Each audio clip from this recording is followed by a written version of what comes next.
Well, good afternoon, everyone. Hope you're all having a positive Sabbath wherever you're hearing this message.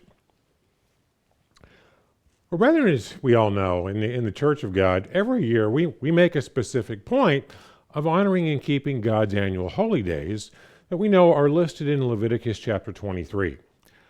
But, sometimes I think when we read over that chapter in Leviticus 23, because, it's our go-to chapter for God's holy days, there's a distinction that we should notice in that chapter that oftentimes we read over and we just don't really see.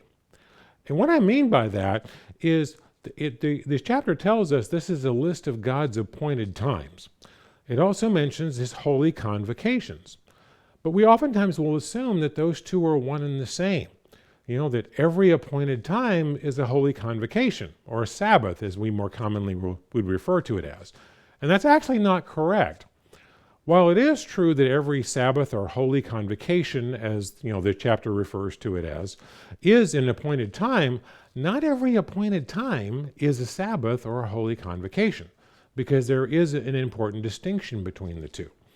So what we're going to do today is look at this particular subject in this sermon and understand, again, not only this distinction, but particularly look at two very specific appointed times that are mentioned in this chapter that have very significant meanings, but as we're going to see, God chose not to make them Sabbaths or holy convocations.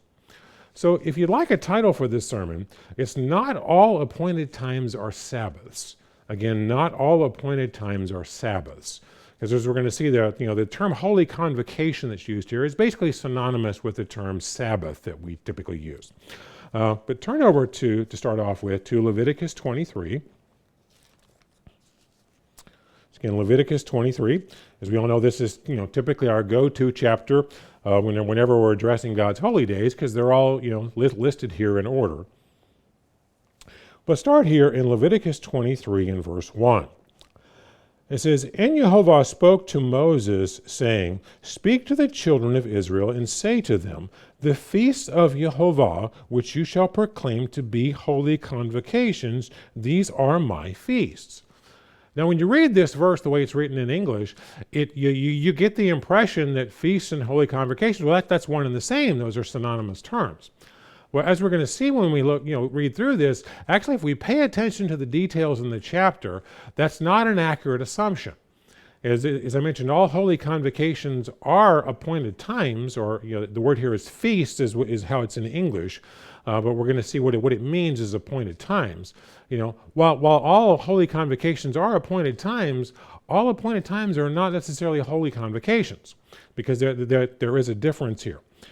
Now, if you take a Bible search program, kind of a computer program where it makes it easy to type in words and find everywhere they show up in the Bible, and you type in the words holy convocation, you're going to see a very, very consistent trend.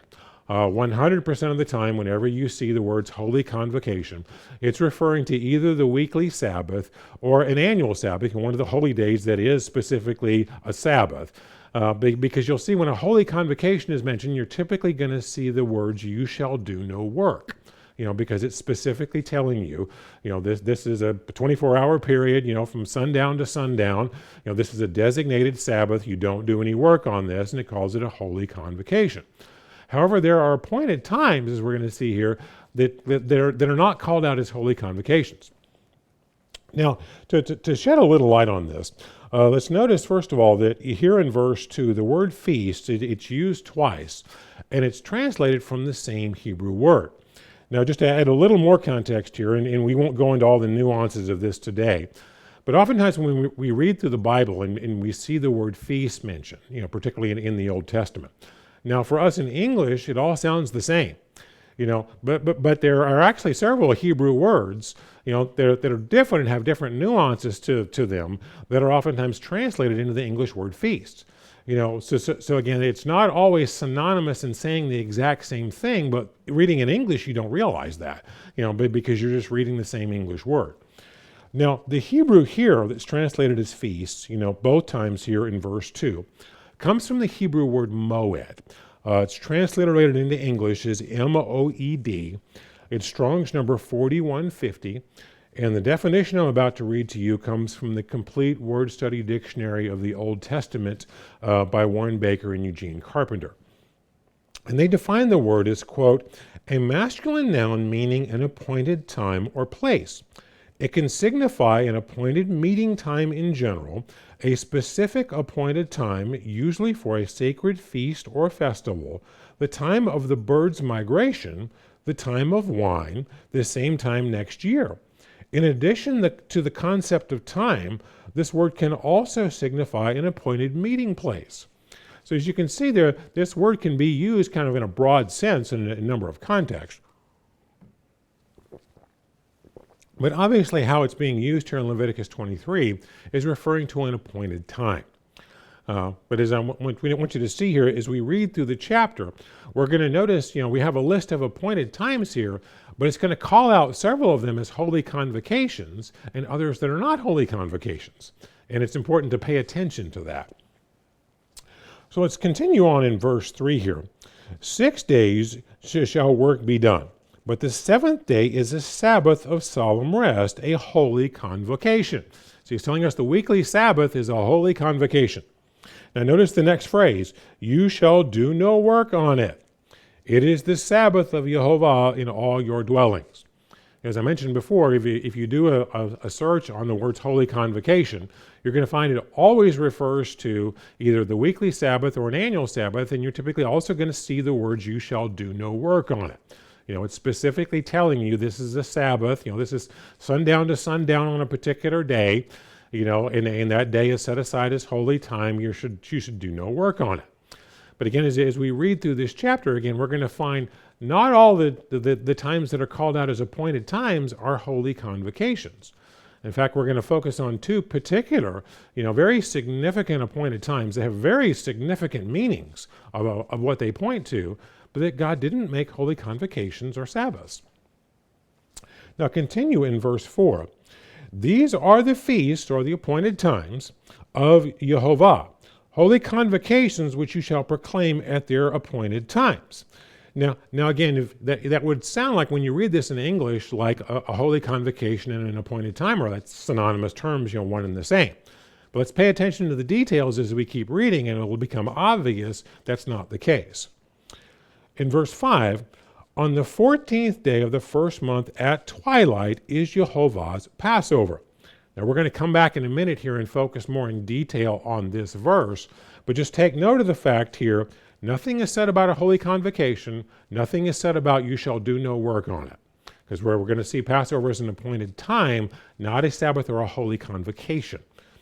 But if you just keep reading in the next couple of verses here, the distinction between, again, appointed times and holy convocations is going to become clear. In verse 6, and on the 15th day of the same month is the feast of unleavened bread to Jehovah. 7 days you must eat unleavened bread. And notice all 7 days are pointed out, and you have a specific command that you have to do on all 7 days because you must eat unleavened bread. Now, it doesn't mention the command here in these verses to not have any leavening, in your premises during that time, but you'll find that in Exodus 13. But again, you can see that there are specific instructions that you should do for all 7 days. And as we keep reading the next couple of verses, we'll notice that there are sacrifices they were commanded to do all 7 days. But it's going to point out 2 of these days as holy convocations that are different from the others of 5 days. So keep reading here in verse 7. And on the first day you shall have a holy convocation.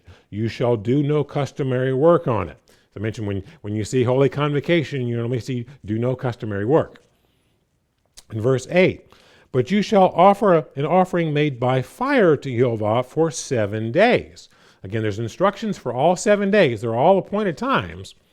But then now read the last sentence. The seventh day shall be a holy convocation. You shall do no customary work on it.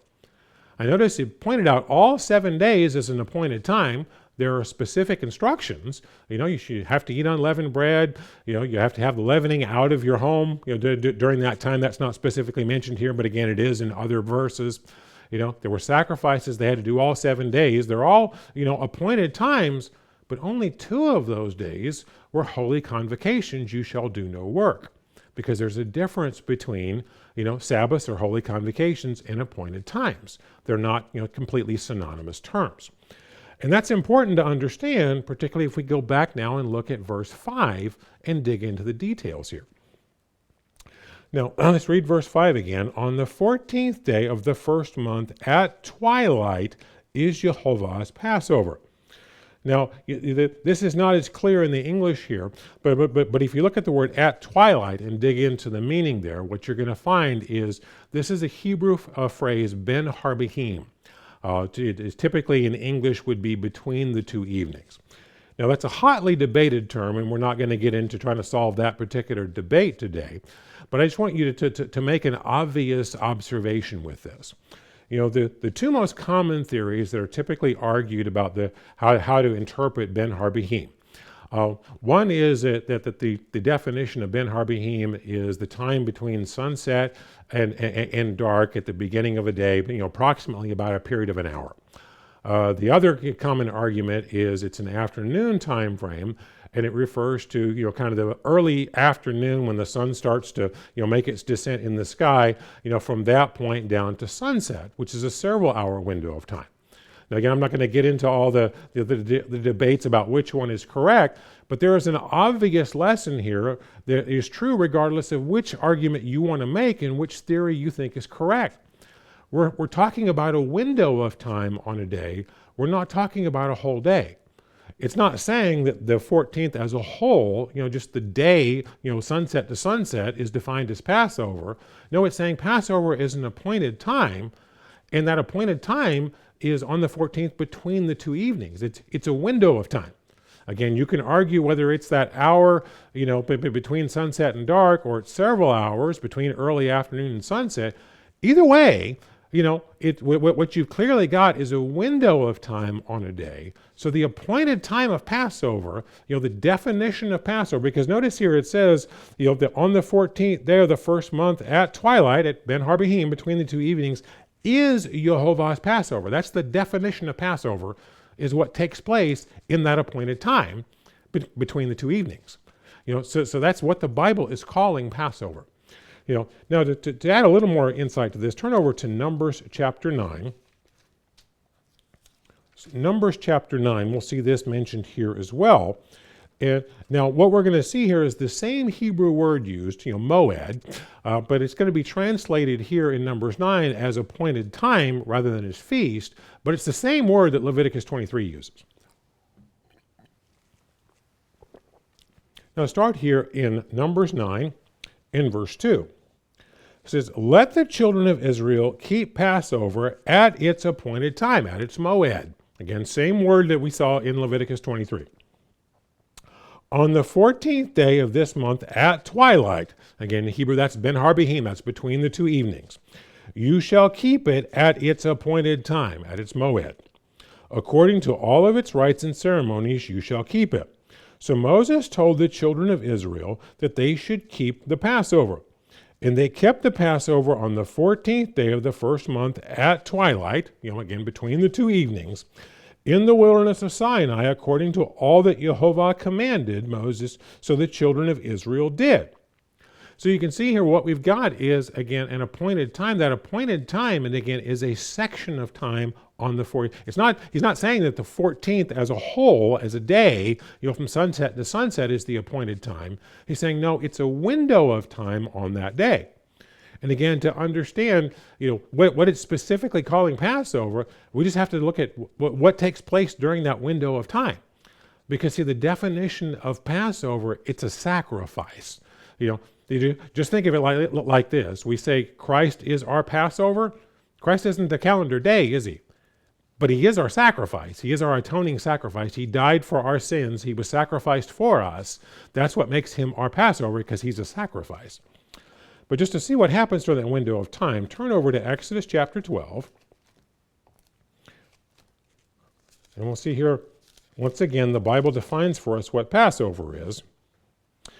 We're going to start reading here in Exodus chapter 12 and verse 3. Now, as we read through this section of verses, I want you to pay particular attention to the word it that you're going to see multiple times.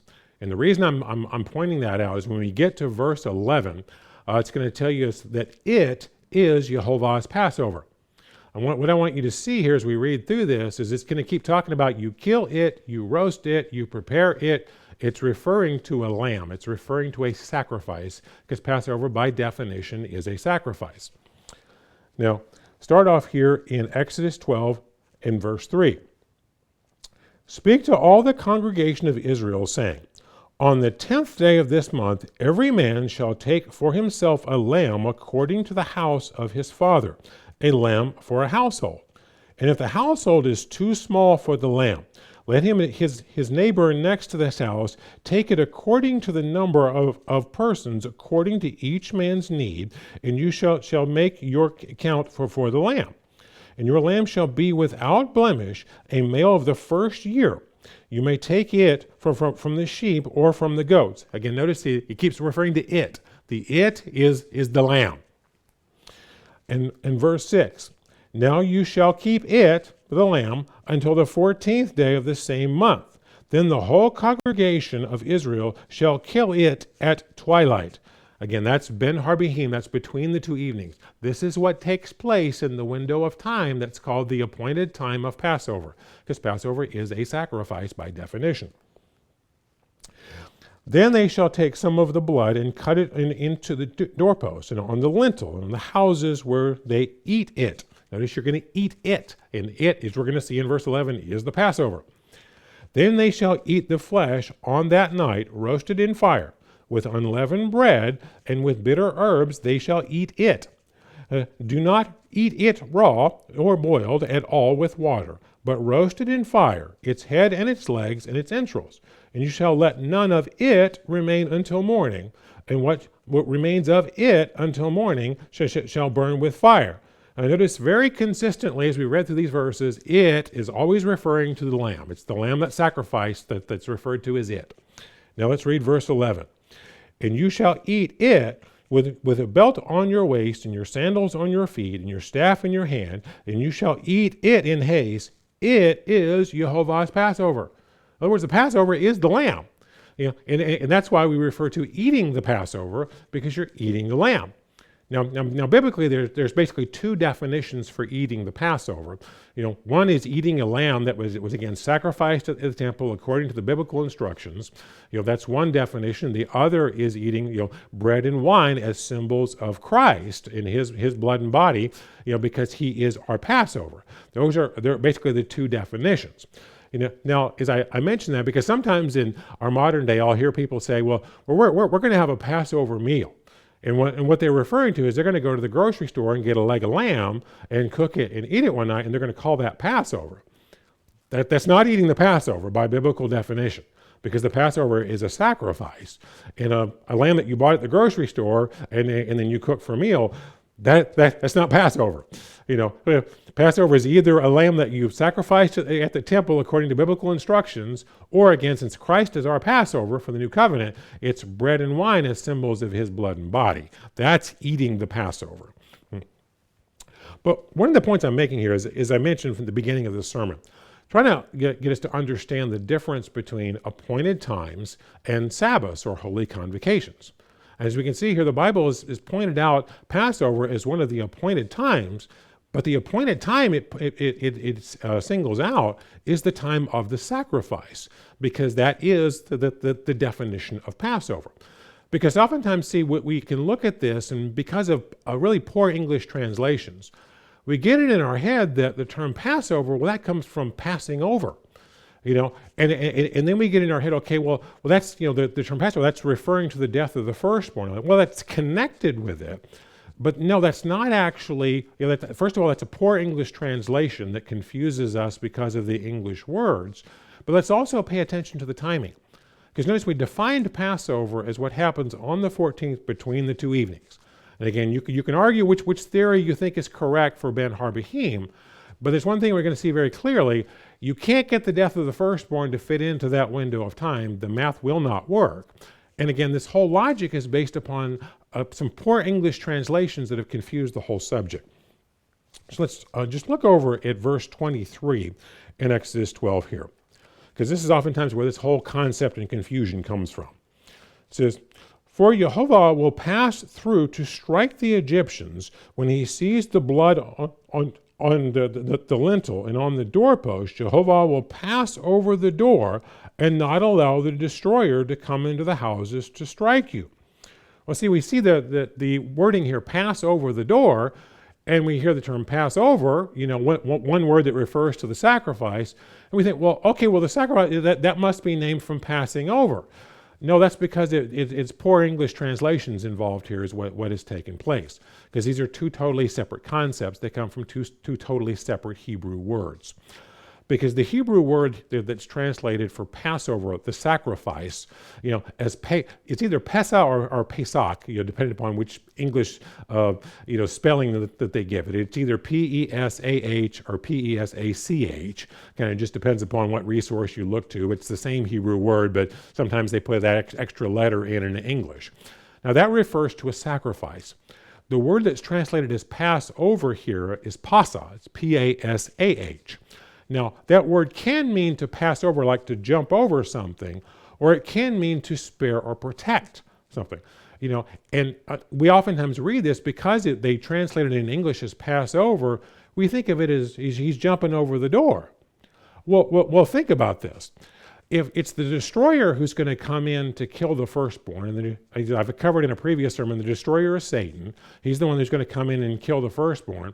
And Jehovah it says to pass over the door. He's stopping the destroyer from coming in. If he jumps over the door, how's that going to work? How does that stop the destroyer from coming in? It doesn't. It doesn't even make logical sense. If you understand that the word can also be translated as to spare or to protect, he's guarding the door, then you realize what he's essentially, as we put it in English, he's barring the door. He's stopping the destroyer from coming in. So he can't come in to kill the firstborn. That's what's happening here. So realize that the confusion of thinking that the term Passover refers to the sacrifice is somehow connected to the meaning of passing over. That just comes from poor English translations. And again, remember, we started off this sermon pointing out that Passover is an appointed time, because it's listed in Leviticus 23 as an appointed time. That appointed time is on the 14th between the two evenings. Now again, you can argue whichever theory that you want to think Ben Har-Behima refers to. The one thing that everyone has to agree on is you cannot get midnight to fit into either one of those theories. So just to turn over to verse 29 here, because this tells you exactly when, the barring the door and stopping the death of the firstborn, for those that were protected by the Passover sacrifice, when that took place. This is Exodus 12, verse 29. "And it came to pass at midnight that Jehovah struck all the firstborn in the land of Egypt, from the firstborn of Pharaoh who sat on his throne to the firstborn of the captive who was in the dungeon, and all the firstborn of livestock. So Pharaoh rose in the night, and all of his servants and all the Egyptians, and there was a great cry in Egypt, for there was not a house where there was not one dead." Now notice this happens at midnight.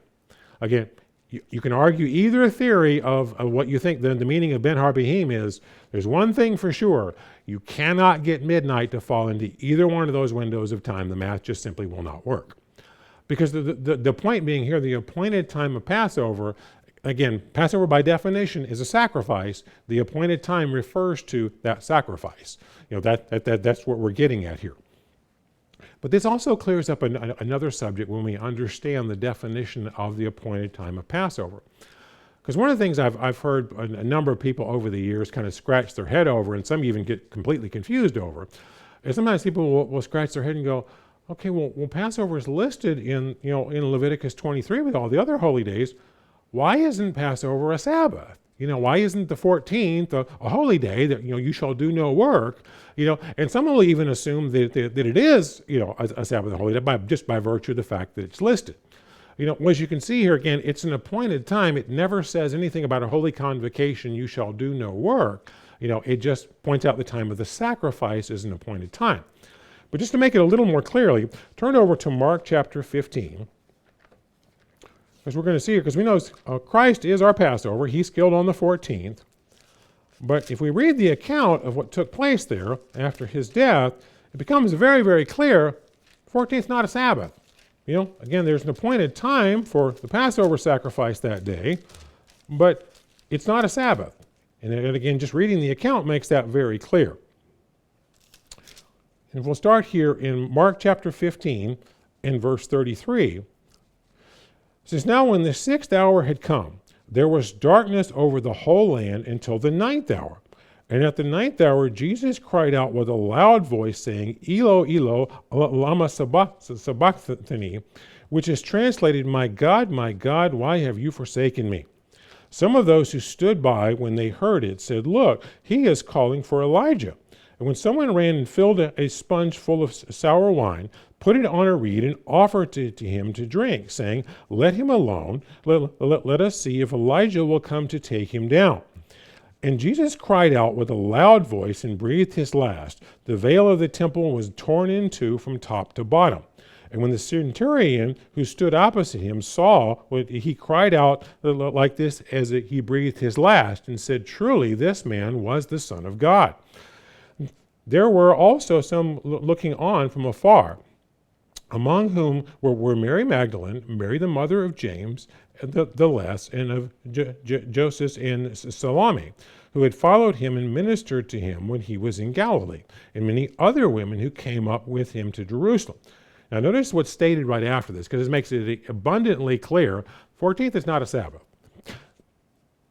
Now, when evening had come, because it was the preparation day, that is the day before the Sabbath. See, here they are on the 14th, and now the 15th is going to be the first day of unleavened bread. That's a Sabbath. That's a holy day. That's a holy convocation. The 14th, it's not one, because what you're going to see here, they want to get his body down and get him buried before, we get into the Sabbath, because they don't want this, him hanging up there during the Sabbath.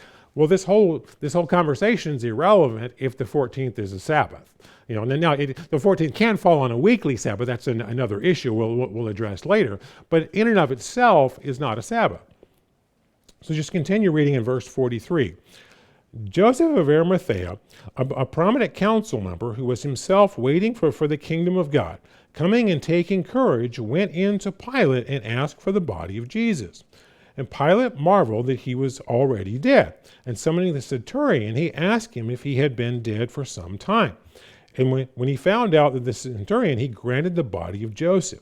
Then he brought fine linen and took him down and wrapped him in the linen and laid him in a tomb, which he had sewn out of the rock, and rolled a stone against the door of the tomb. Mary Magdalene and Mary the mother of Joseph observed where he had laid. Now, if we read the account in John 19, it's basically a parallel account of the exact same events here.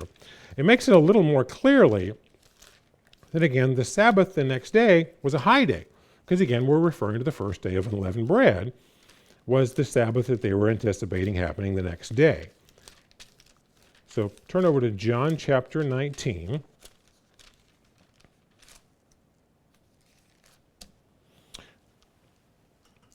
And we're going to start reading in verse 28.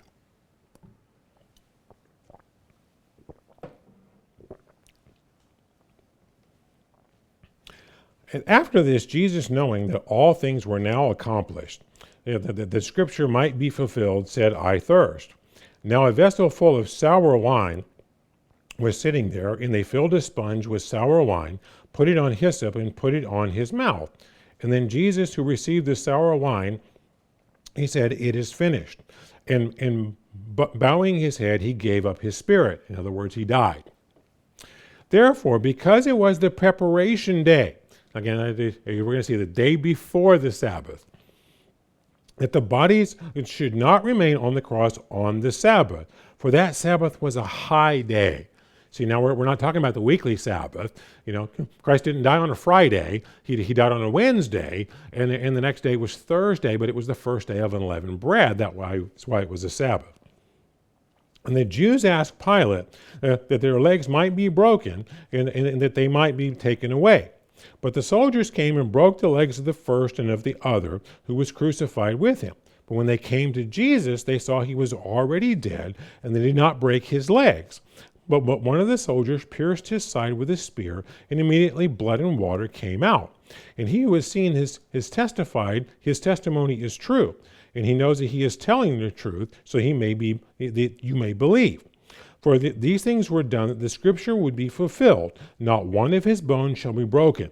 And again, another scripture says, they shall look on him whom they pierced.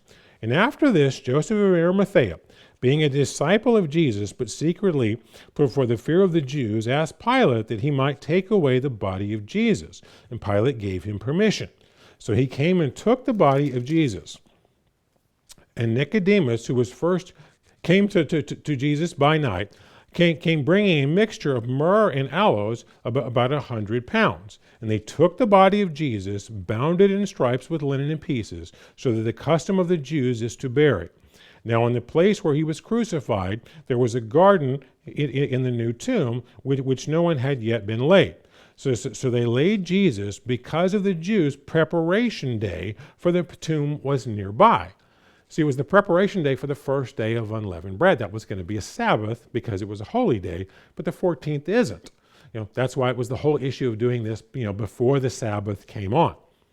But the point I'm making here is you can see, Passover is a very, very, very significant event. Again, the Old Testament, Passover foreshadowed the death of Christ, and now we, look at Christ as our Passover. It's the very sacrifice that enables salvation for all of us. Extremely significant event here, in the plan of salvation for mankind. But God points it out as an appointed time, but not as a Sabbath, not as a holy convocation. Again, why God chose to do it that way, that's his call, but that's what the Bible tells us. And again, it's just important to understand that distinction. Well, there's another very important, appointed time that we'll see here in Leviticus 23 that again points to a very significant event in the plan of salvation for mankind, but God chose not to make it a Sabbath. He has it as an appointed time, but not as a holy convocation. So let's turn it back over to Leviticus 23.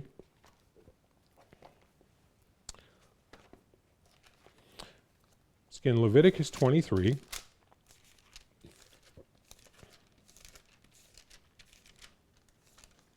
We're going to read to you now about the wave sheaf. Because as we saw, the Passover by definition is a sacrifice. The appointed time was specifically the window of time of offering the sacrifice, and that's what Passover by definition is. The wave sheaf is basically a first fruits grain offering. Again, it has very significant meaning for what it pictures. But again, it's an offering that's done on a particular day, and that day is designated for it. But again, there's nothing said in here about a holy convocation, you shall do no work. So again, we're going to unpack a lot of details as we go through this section of Scripture, because we're going to see not only is there a significance to what the wave sheaf pictures and its meaning, but it's also pivotal to understanding this to getting when Pentecost is correct, because the way that we count the 50 days to get to Pentecost, you got to get Wave Sheaf Sunday right to be able to arrive at the right date for Pentecost. And as we're going to kind of unpack as we go through this, there's a lot of arguments that oftentimes confuse the subject of how exactly do you do that count to Pentecost. Well, understanding Wave Sheaf Sunday, and again, particularly what it means, because once we understand what it means, it just really clarifies a lot of the arguments as far as how you do the count. First, we're just going to read through this section of verses here. And again, just pay attention as we read through this, that there's no mention when we describe the details of the wave sheaf of saying, this is a holy convocation, you shall do no work. Those words are just completely missing, because again, this is not a Sabbath in and of itself. As we're going to see, Wave Sheaf Sunday can fall on the first or last day of unleavened bread, which makes that day a Sabbath because it happened to fall on a holy day. But in and of itself, it's not a holy day. It's starting in verse 9 here of Leviticus 23. And Jehovah spoke to Moses, saying, Speak to the children of Israel, and say to them, When you come into the land which I give to you, reap its harvest, then you shall bring a sheaf of the first fruits of your harvest to the priest. Now, this particular verse, or in fact this whole section of here, doesn't specify what grain we're talking about here. But if you just kind of understand, the time of year and the area of the world where this is taking place, it becomes very obvious what this is, because it's referring to the barley harvest, because that's the only grain that would be ripe at that time of year that this could be offered. And just to back this up, let me read to you a section from Jamieson, Fawcett, and Brown. I'm sure you probably have heard of that commentary. This is Jamieson, Fawcett, and Brown's commentary on verse 10 of Leviticus 23. He says, quote, "A sheaf of the first fruits, a sheaf and omer of the first fruits of the barley harvest. The barley being sooner ripe than the other grains, the reaping of it formed the commencement of the general harvest season, because previous to that, no Israelite could begin his harvest nor eat of the new grain." Now notice he makes two statements there. Not only does he clarify that this is barley, but he says two significant things here. And we're going to see, this becomes particularly important when it comes down to kind of nailing down exactly how to do the count from Wave Sheaf Sunday to Pentecost. Because again, there's a lot of arguments and confusion sometimes about how to do that, and understanding these details just clarifies it. And what I'm referring to here is he makes two claims here. One is you can't eat any of the new harvest grain until after the wave sheaf is done. Now we're going to see that directly stated right here in Leviticus chapter 23, because we're going to see both of the claims he's making here are right out of Scripture. The other is he says they couldn't harvest any of the grain until the wave sheaf was offered. Now that's directly stated in Deuteronomy 16. And we're going to look at both of those. But I just wanted to call this out so you pay attention to that as we're reading through it. Because both of those claims come directly from Scripture.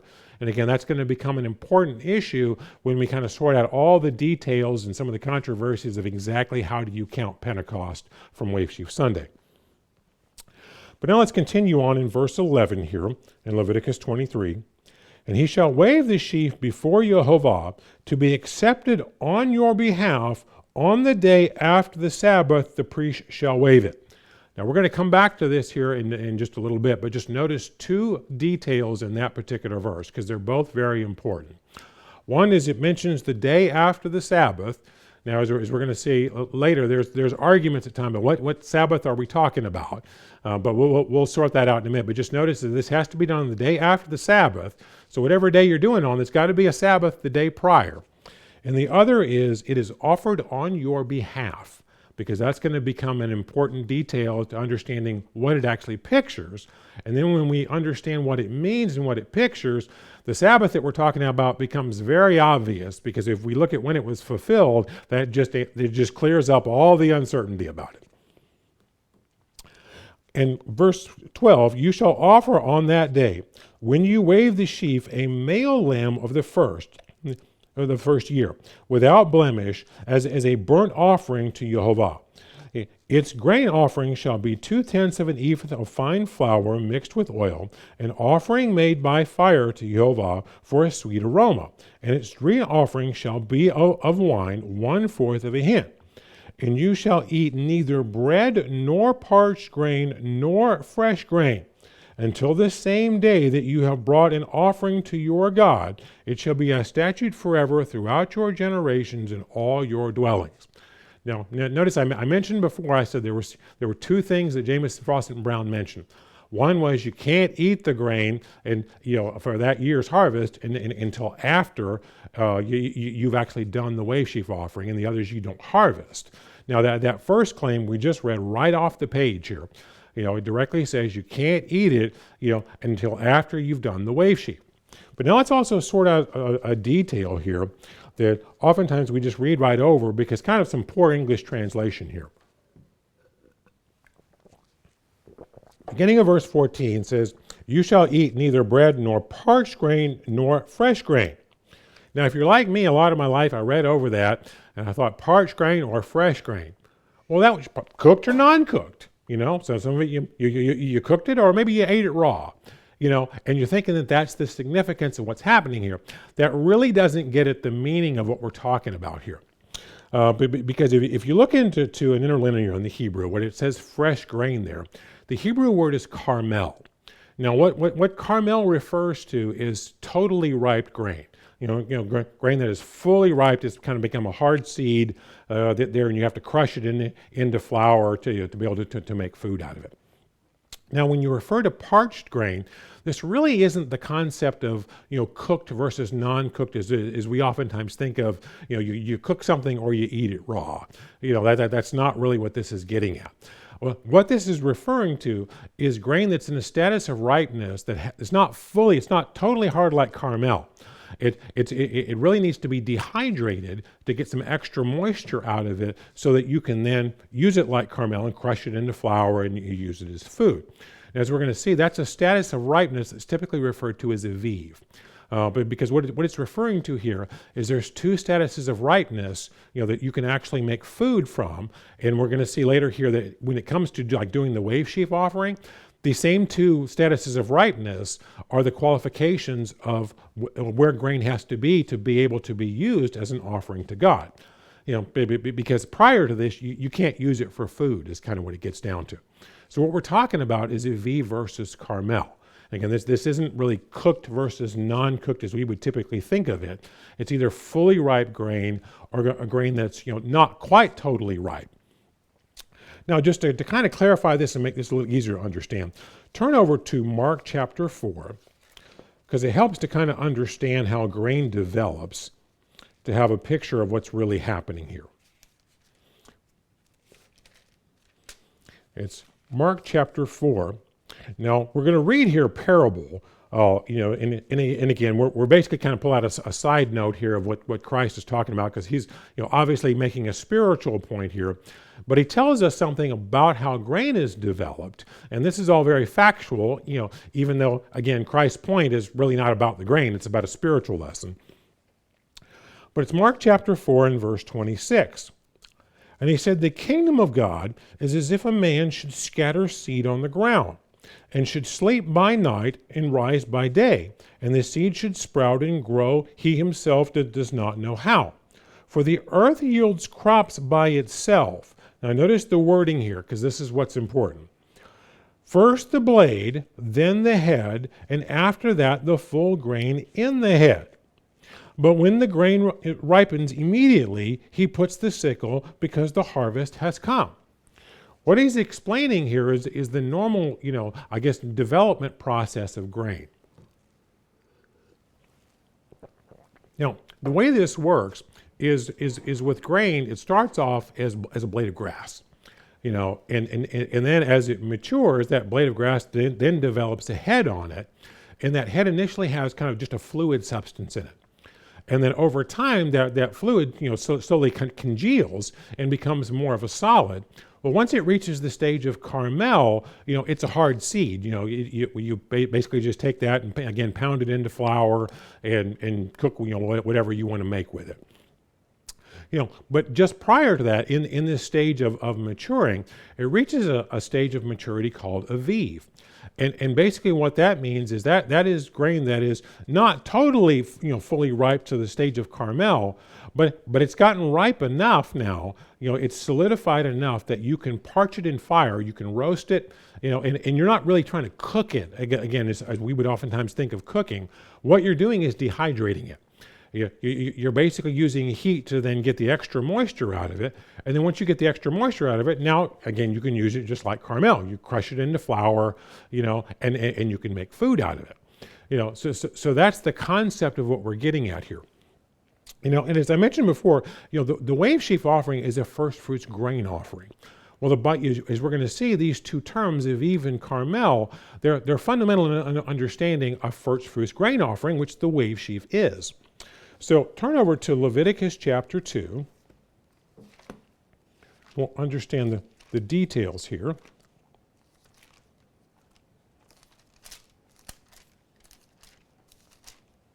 So Leviticus chapter 2. Now we're going to break into the middle of context, but if you have a New King James translation of the Bible like I do, your New King James typically has kind of subheadings, as it kind of breaks down the scripture, giving you kind of subheadings of what the following section is going to address. And at the beginning of chapter 2, it has the subheading, the grain offering. because that's what chapter 2 is addressing, is the details of making a grain offering to God. But now focus on verse 14, because that's the verse that's going to be relevant to the point we're making here.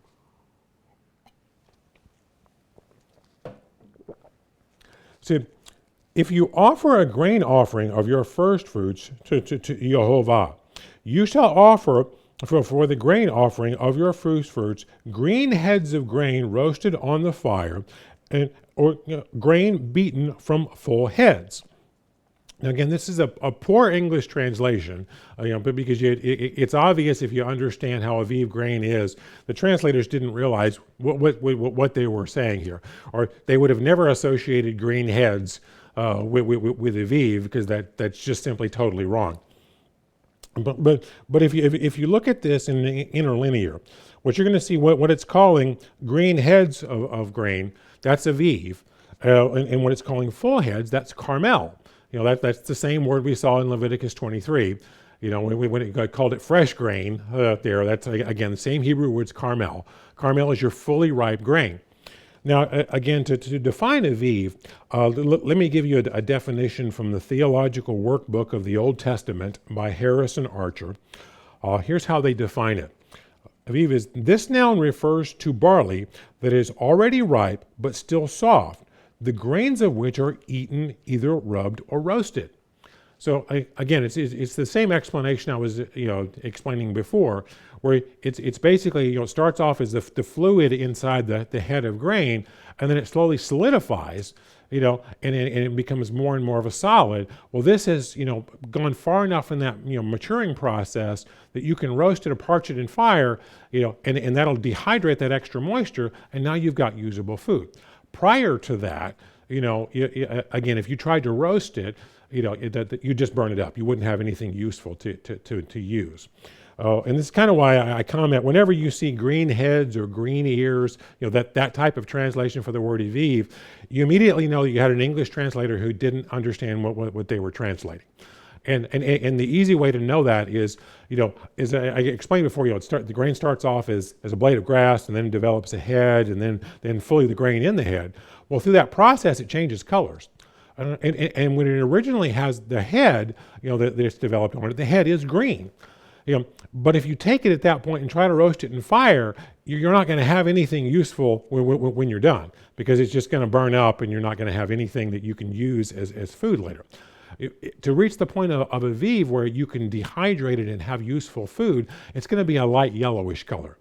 So it's going to reach that, and then ultimately it'll be more of a golden color when it's fully ripe. So again, if you ever see green heads or green ears, you have an English translator or a commentator who doesn't understand what Aviv barley even looks like, as to what they're talking about here.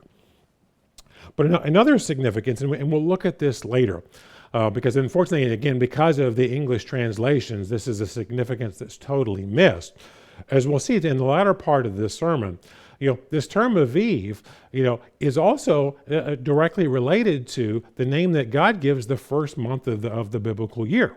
As we're going to see, he refers to it as the month of the Aviv, or oftentimes in our English translations, it'll have A-B-I-B, but phonetically in Hebrew, it's more A-V-I-V is how it would be correctly pronounced. But because this verse doesn't mention, that word, it just says green heads, you don't even associate what it's talking about here with the name of the month, because you don't realize the same word's being used. Well, there's another key scripture that uses this same word that also kind of helps us understand this. Turn over to Exodus chapter 9.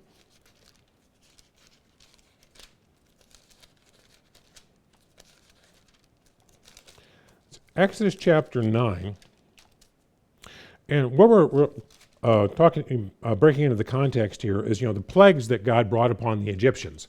As you know, there was a series of 10 plagues there, where he really just pounded the Egyptians and leveled their whole society. Well, one of those plagues was a severe hailstorm, and what we're going to see here is a verse that mentions, kind of the effects of that hailstorm. But again, there's this word Aviv here shows up, but again, the English translators don't acknowledge that. So again, you read right over it and don't even realize what you're reading. Let's read here in Exodus 9, verse 31, and I'm going to read this initially out of the New King James. It says, "Now the flax and the barley were struck, for the barley was in the head, and the flax was in bud. But the wheat and the spelt were not struck, for they were late crops." Now the NLT translates verse 31 a little bit more clearly, but let me just read it from verse 31 from that translation. It's the New Living Translation. It says, "All the flax and the barley were ruined by the hail, because the barley had formed heads and the flax was budding." So basically what it's saying is it had developed to the point that when the hail hit it, it ruined the crop and destroyed it is what it's getting at.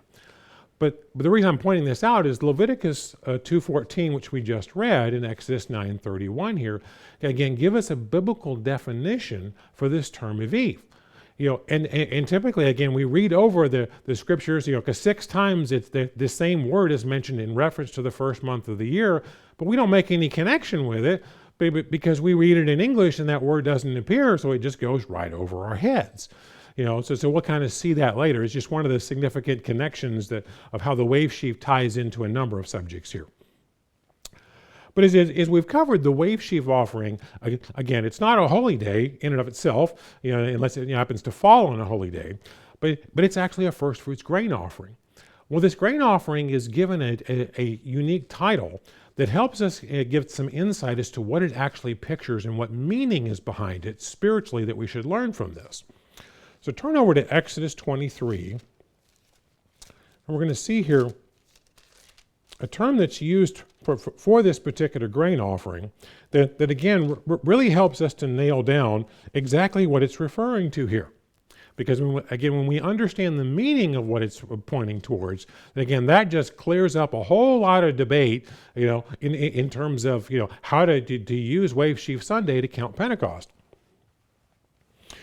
So to look over at Exodus 23 and verse 17. "3 times in the year all your males shall appear before the Lord Jehovah.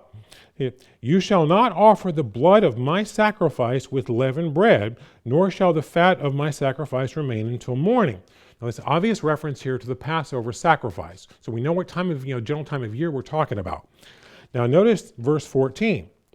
"The first of the first fruits of your land you shall bring into the house of Jehovah your God." Again, now we're basically referring to the wave sheaf here of a grain offering, again, that's brought into the temple to be offered before God. And again, it's around the time frame of when the Passover is. Well, when does Wave Sheaf Sunday fall? During the days of unleavened bread. So the point I want you to see here is it's referring to the wave sheaf as the first of the first fruits. That's an important clue that's going to show us what it's referring to, or what it pictures, I should say. Now, we'll see a similar reference here in Exodus 34. Just turn over to Exodus chapter 34.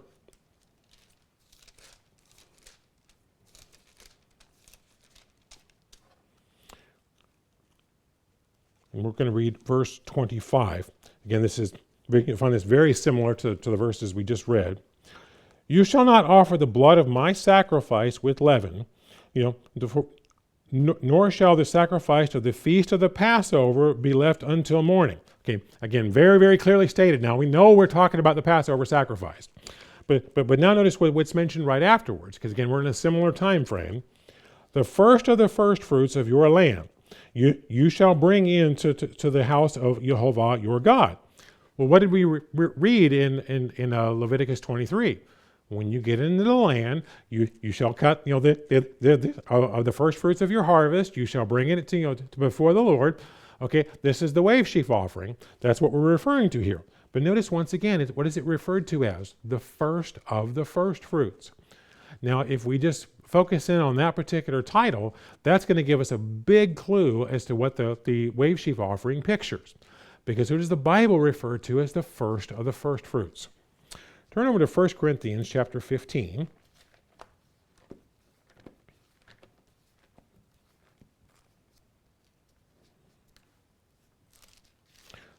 1 Corinthians chapter 15. And we're going to start in verse 20. Now Christ is risen from the dead and has become the first fruits of those who have fallen asleep. For since by man came death, by man also came the resurrection of the dead. For as in Adam all die, even so in Christ shall all be made alive, but each one in his own order. Christ the first fruits, afterwards those who are Christ at his coming. I notice Christ is referred to as first fruits, but also mentions those who are his at his coming. Well, that group is referred to as first fruits as well. Turn over to Revelation chapter 14.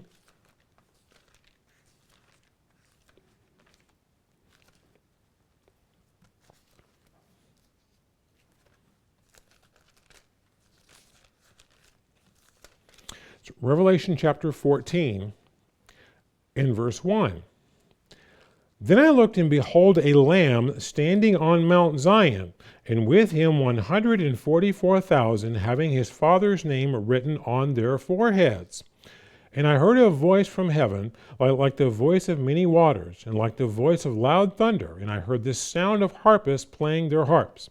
And they sang as it were a new song before the throne, before the living creatures and the elders. And no one could learn that song except the 144,000 who were redeemed from the earth.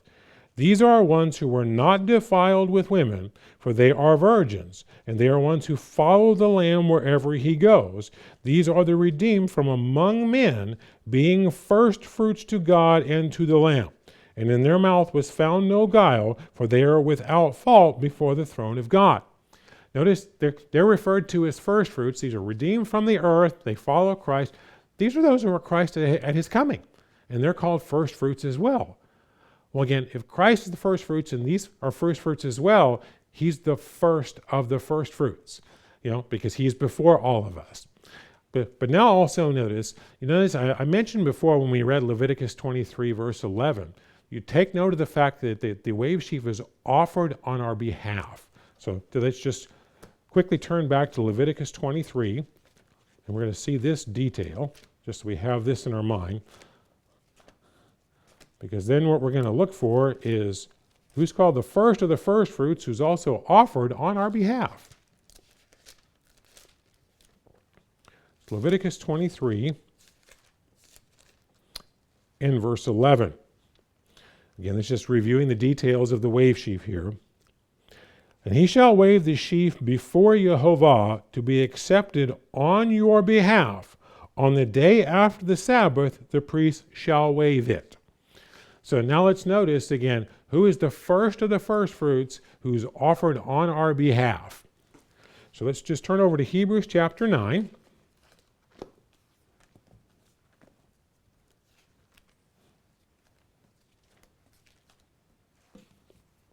It's Hebrews chapter 9 here.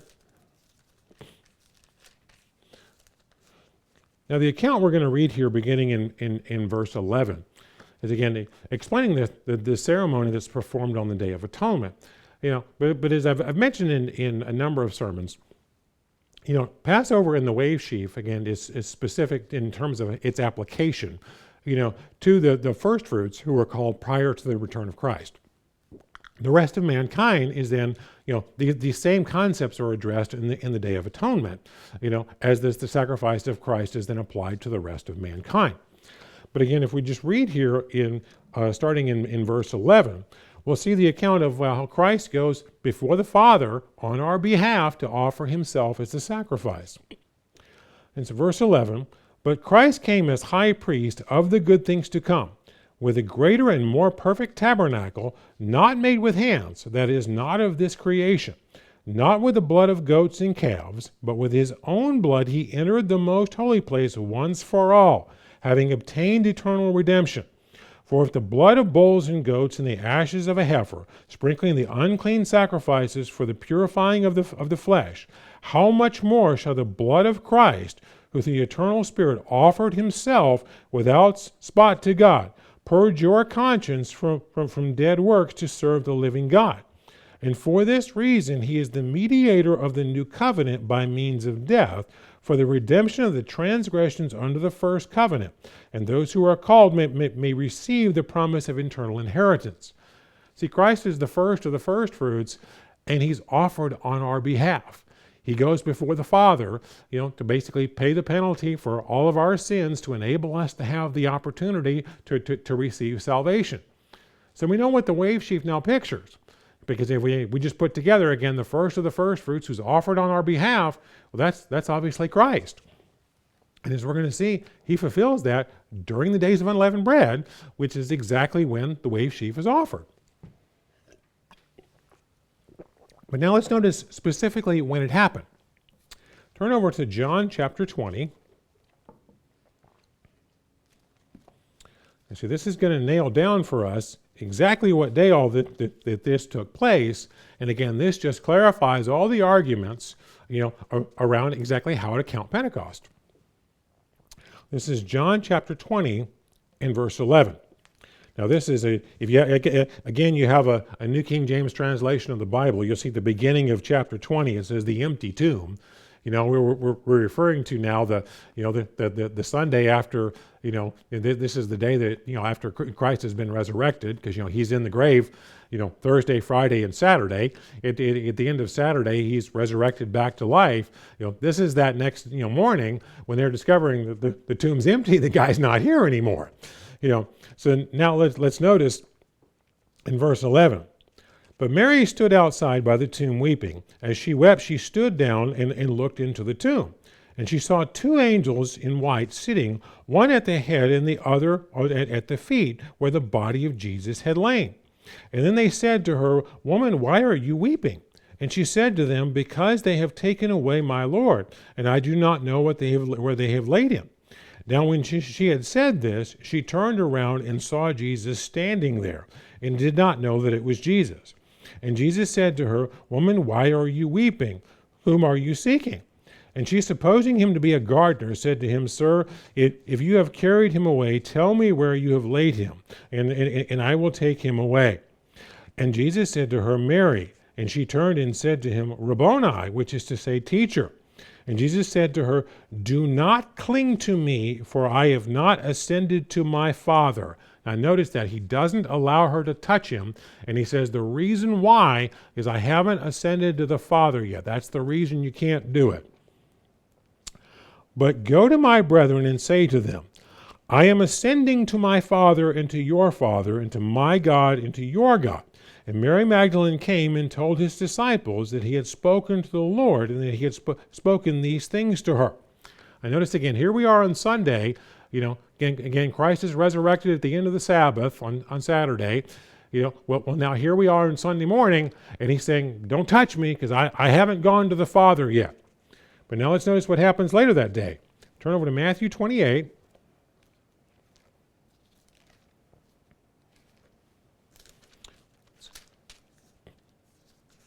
Matthew 28 in verse 9. And as they went to tell his disciples, behold, Jesus met them, saying, Rejoice. And they came and held him by the feet and worshipped him. Notice he lets them touch him. And Jesus said to them, Do not be afraid. Go and tell my brethren to go to Galilee, and there they will see me. So obviously, prior to this, he's saying, don't touch me. I haven't been to the Father yet. Now he's letting people touch him and doesn't have a problem with it. Obviously, we can deduce, between these two accounts, he ascended to the Father. He went and fulfilled the wave sheaf. He basically fulfilled what we just read in Hebrews chapter 9. Now, this clears up a whole lot of issues for us. Because, the other big significance that comes with Wave Sheaf Sunday is that's the day you have to start the count to Pentecost. But oftentimes there's a lot of debate as to, okay, what exactly is the right day and how do we understand when it is? Well, now we know, when it was actually fulfilled, and it was fulfilled on a Sunday during the days of unleavened bread.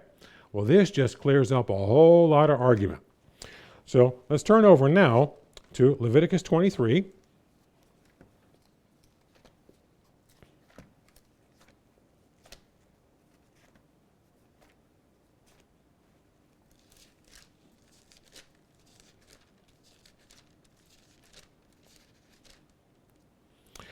It's Leviticus 23, and we're going to read now the first couple of verses addressing Pentecost. But as we're going to see here, it specifically says you got to use Wave Sheaf Sunday, to start counting from to be able to determine when to keep Pentecost.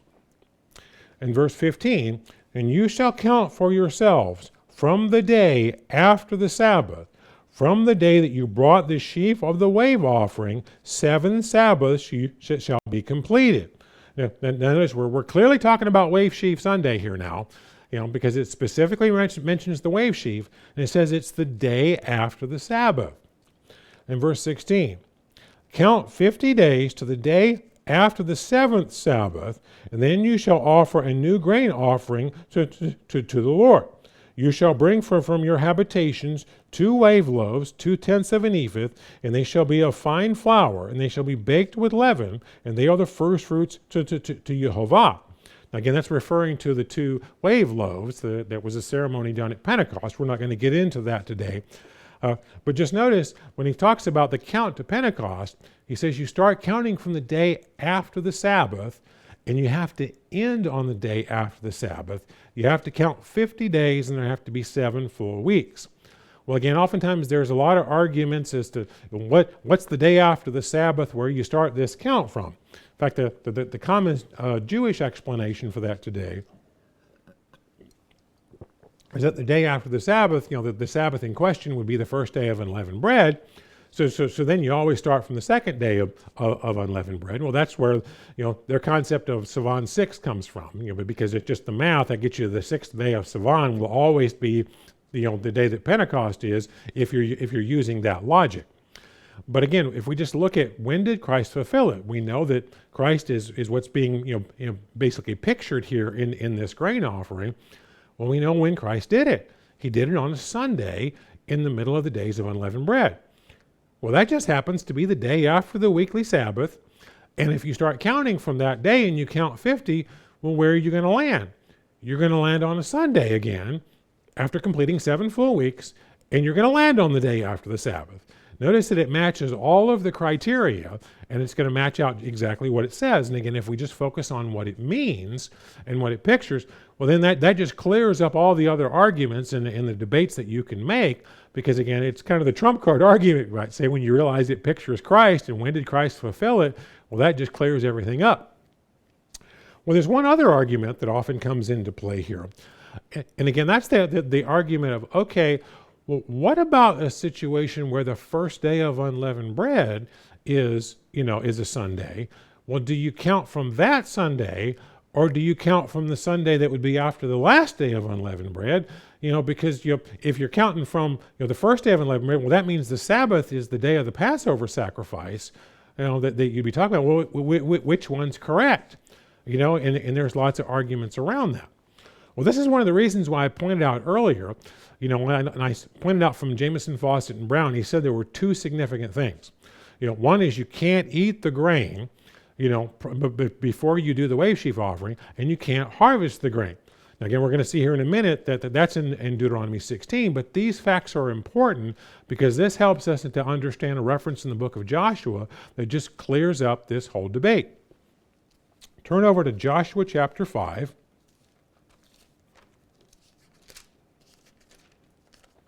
Joshua chapter 5, and this is basically the account of the Israelites just, beginning to enter the promised land. But again, if you remember that detail, they can't eat the grain until they offered the wave sheaf. Now, that clarifies an important issue for us here. So the children of Israel camped in Gilgal and kept the Passover on the 14th day of the month at twilight in the plains of Jericho. And they ate the produce of the land on the day after the Passover, unleavened bread and parched grain on the very same day. Now the manna ceased on the day after they had eaten the produce of the land, and the children of Israel no longer had manna, but they ate the fruit of the land of Canaan that year. Notice, a major portion of their diet up to this point had been manna, just food falling from the sky 6 days a week. But now they're actually in the land, and they can reap the harvest, and and they can be fed from the land itself. But as we know, they were specifically told you can't eat of it, until you've done the wave sheaf. Well, we know that it explicitly tells us they're eating this on the first day of unleavened bread. Well, if they follow the instructions, that means the wave sheaf offering had to be done before they could eat this. that tells you that the prior day of the Passover sacrifice on the 14th, that was the weekly Sabbath, and this is a Sunday, is the first day of unleavened bread. So that kind of solves this whole issue. But there's another important detail we oftentimes, kind of read right over it in this and miss as well.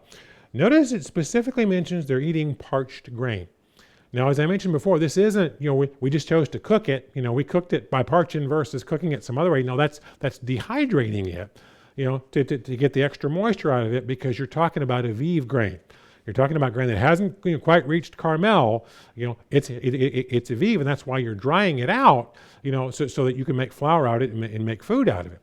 Now, also remember, when the Israelites came in, this is a large number of people. So when you basically say that, point out that all these people are eating the parched grain, the Aviv, there was a lot of Aviv, on the very early end of the harvest, you could say, because there wasn't a ton of Carmel for them to be eating. They're eating lots of Aviv because, again, they're at the beginning of the barley harvest, is what this is telling us, because that's another detail the Bible gives us in the count to Pentecost. Turn over to Deuteronomy chapter 16. Well, notice here again, this count to Pentecost is specifically mentioned here in Deuteronomy 16, but it gives us another detail here that again ties into everything we've talked about. And again, also it sheds a little light on what we just read there in Joshua. Deuteronomy 16 in verse 9. You shall count 7 weeks for yourself. Again, the same 7-week count we just read in Leviticus 23. Begin the count 7 weeks from the time you begin to put the sickle to the grain. Then you shall keep the Feast of Weeks to Jehovah your God with a tribute of a free will offering from your land, which you shall give to Jehovah your God blesses you. Now again, let me read to you the verse 9 out of the New Revised Standard Version, because it's translated just a little bit more clearly. So you shall count 7 weeks. Begin to count 7 weeks from the time the sickle is first put to the standing grain. Now think about this logically. You got to do an exact 50-day count. Now, if you're going to do an exact 50-day count, it's important that you start on the right day so that you can end on the right day. And it's describing that day as when you first put the sickle to the standing grain. It's telling you that that's when you start the barley harvest, is on that day. This is why Jamieson, Fawcett, and Brown mention that particular detail, is because this is when the barley harvest starts. And again, you can see this is consistent with what we just read in Joshua chapter 5, this huge group of people. What are they eating? They're eating parched grain. They didn't just that's not we chose to parch it versus baking versus boiling or some other kind of cooking. No, that's we dehydrated it because it was Aviv grain. Because again, this particular detail, again, as we're going to see, kind of ties into how the first month of the year is named. But just so you understand, I'm not making more out of that detail, of how that's translated there in Deuteronomy 16, verse 9. Let me just briefly read to you a couple of historical quotes from Jewish history that totally match what I've just laid out here. This is from Josephus, Antiquity of the Jews, Book 3, Chapter 10. It says, quote, "And while they suppose it proper to honor God, from whom they obtain this plentiful provision, in the first place, they offer the first fruits of their barley, and after this it is that they may publicly or privately reap their harvest." In other words, he's directly saying that they couldn't harvest until after the wave sheaf, is what Josephus is saying. Now, this is also recorded in the Babylonian Talmud. So this is the Babylonian Talmud, Tractate Sanhedrin 11b. It says, quote, "The new crop may be harvested and eaten only after the sacrifice of the Omer offering." So again, you couldn't do it until after you'd actually done the harvest. Now, the reason I point all this out is we oftentimes read over the name that the Bible gives for the first month of the year and totally miss the significance of what it's actually saying because we don't understand this term Aviv. Now, turn over to Exodus chapter 23. And we'll briefly look at this. And what I want you to notice in particular as well is who actually uses this particular term.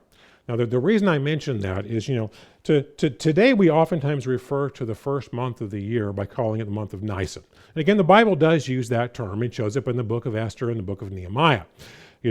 But the reason I'm pointing that out is the current names that are associated with the months typically on the Jewish calendar today, these are Babylonian names. These really didn't come into practice, until the Babylonian captivity and going forward from there. If you pay attention to how the Bible refers to months, it's first month, second month, third month. They're numbered. So if you break the pattern and you give a month a particular name, he's telling you pay attention to that particular name. And I also want you to notice here who's actually using this name, because it's going to come directly from the mouth of God.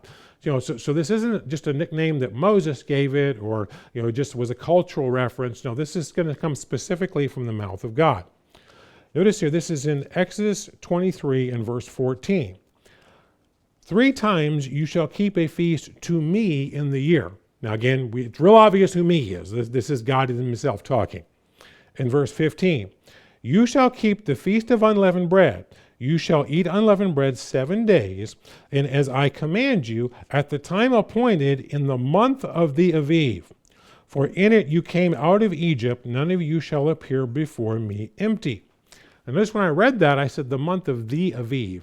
You typically don't see the, in the English translations. That's a detail they just skipped right over.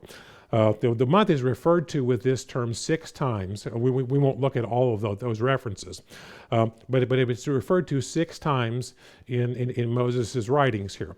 And if you look up in an interlinear, it's going to say Ha Aviv, because Ha is Hebrew for thee.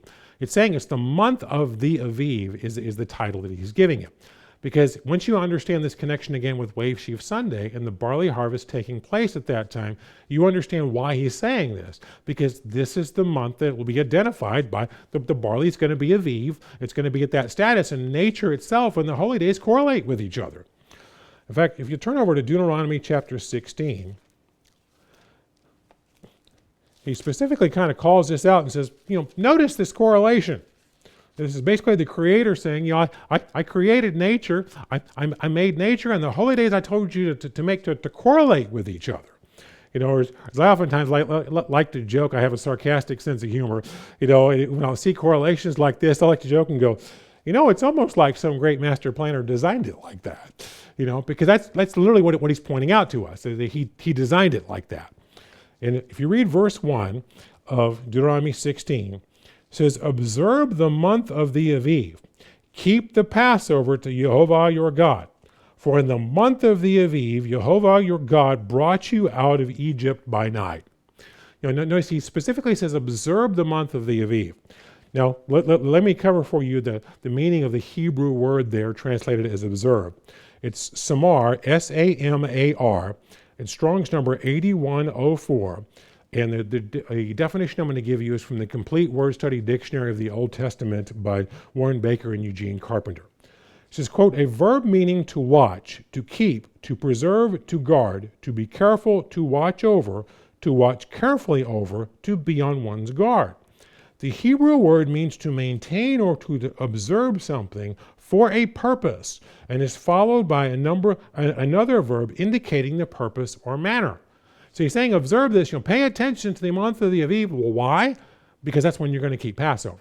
That's what he's calling out here.